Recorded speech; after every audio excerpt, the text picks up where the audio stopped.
It's not me who's changed. It's the left, who is now made up of a small contingent who've gone mental and a large contingent who refuse to call them out for it. But I will. That's why I'm a hero at Fox these days.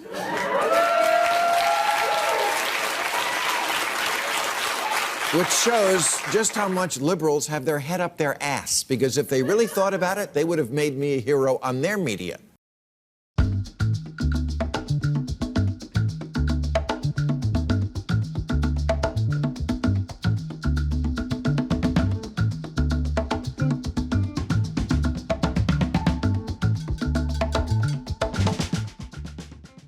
It's not my fault that the party of FDR and JFK is turning into the party of LOL and WTF.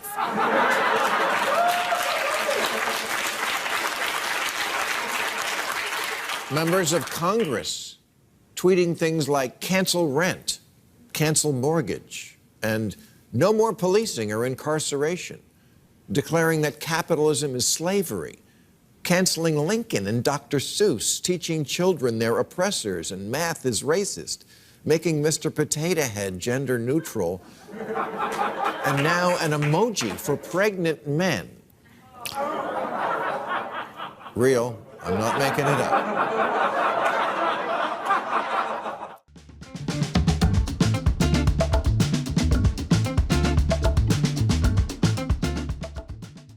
Do you believe in free speech? Do you believe that people should be judged by their character, not their skin color?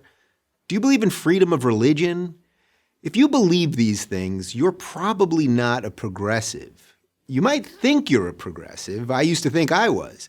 My show, The Rubin Report, was originally part of the Progressive Young Turks network. Progressives struck me as liberals, but louder. Progressives were the nice guys. They looked out for the little guy. They cared about women and minorities. They embraced change. In short, who wouldn't want to be a progressive?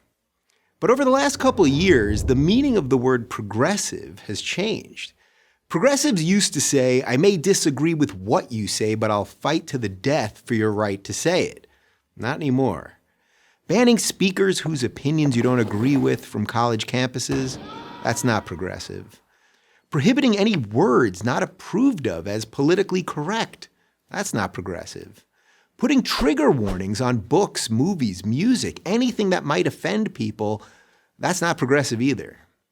All of this has led me to believe that much of the left is no longer progressive, but regressive.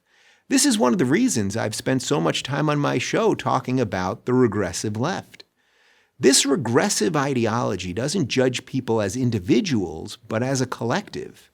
If you're black or female or Muslim or Hispanic or member of any other minority group, you're judged differently than the most evil of all things, a white Christian male. The regressive left ranks minority groups in a pecking order to compete in a kind of oppression Olympics. Gold medal goes to the most offended. Martin Luther King Jr.'s dream that his children would be judged by their character and not their skin color was a liberal idea, but these days it's not a progressive ideal.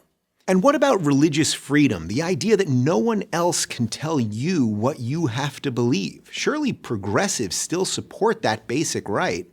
Well, not so much. I'm a married gay man, so you might think that I appreciate the government forcing a Christian baker or photographer or florist to act against their religion in order to cater, photograph, or decorate my wedding. But you'd be wrong. A government that can force Christians to violate their conscience can force me to violate mine. If a baker won't bake you a cake, find another baker. Don't demand that the state tell him what to do with his private business. I'm pro-choice, but a government that can force a group of Catholic nuns, literally called the Little Sisters of the Poor, to violate their faith and pay for abortion-inducing birth control can force anyone to do anything. That's not progressive, that's regressive. Today's progressivism has become a faux moral movement hurling charges of racism, bigotry, xenophobia, homophobia, Islamophobia, and a slew of other meaningless buzzwords at anyone they disagree with. The battle of ideas has been replaced by a battle of feelings, and outrage has replaced honesty. Diversity reigns supreme as long as it's not that pesky diversity of thought. This isn't the recipe for a free society, it's a recipe for authoritarianism.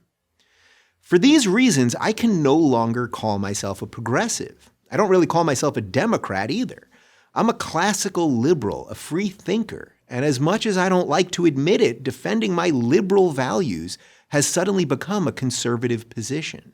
So if you think people should be able to say what they think without being punished for it, that people should be judged by their behavior, not their skin color, and that people should be able to live the way that they want to live without government interference, then there's not much left on the left for you. I'll keep trying to explain that to progressives until I'm totally left out. I'm Dave Rubin of The Rubin Report for Prager University.